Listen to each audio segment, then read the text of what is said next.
پہاڑی زبان میں اپڈیٹ سنیے۔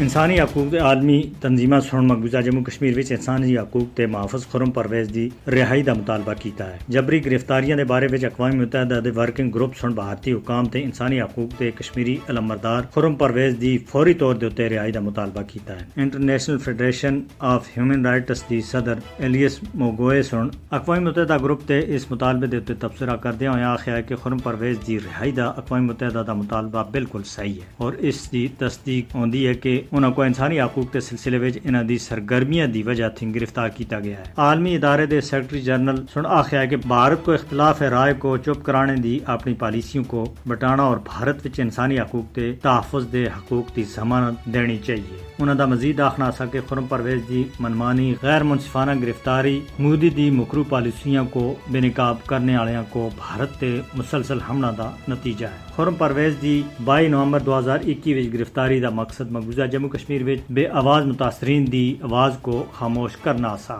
خرم پرویز مقبوضہ جموں کشمیر وچ بھارتی فوجیاں دی طرف تے انسانی حقوق دی خلاف ورزیوں کو اجاگر کرنے وچ پیش اسے۔ خرم پرویز کو بھارت تے انسداد دہشت گردی دے کالے قانون UAPA دے تحت گرفتار کیتا گیا سا اور وہ اس وقت نوئی دہلی دی روہنی جیل وچ نظر بند ہے۔ گزرے سال 28 مارچ کو منظور کی گئی اور 5 جون کو جاری کیتے گئے بیان وچ اقوام متحدہ دے انسانی حقوق ماہرین دے گروپ سن آخیا کہ خرم پرویز دی نظر بندی جبری ہے، لہذا انہاں کو فوری طور دے رہا کیتا جانا چاہیے۔ مقبوضہ جموں کشمیر وچ انسانی حقوق کارکناں دی منمانی گرفتاریاں بھارت دی ریاستی دہشت گردی دا باندھا ثبوت ہے، جبکہ ادھر انسانی حقوق کے کارکناں کو نشانہ بنانا بھارت دی آئینی پالیسیاں دا حصہ ہے۔ بھارت کو مقبوضہ جموں کشمیر وچ انسانی حقوق دی تنظیماں اور کارکناں دے خلاف لگاتار کریک ڈاؤن کرنے دے تے پوچھا جانا چاہیے۔ بھارتی فوجیاں سن اپنی ریاستی دہشت گردی دی بدترین کاروائی وچ ضلع کپواڑہ دے جمگنڈ علاقے وچ اج 5 نوجوانوں کو تلاشی آپریشن دے دوران شہید کیتا ہے۔ بھارتی فوجیاں سن بڑے ہتھیاراں دا استعمال کر کے جمگنڈ وچ 5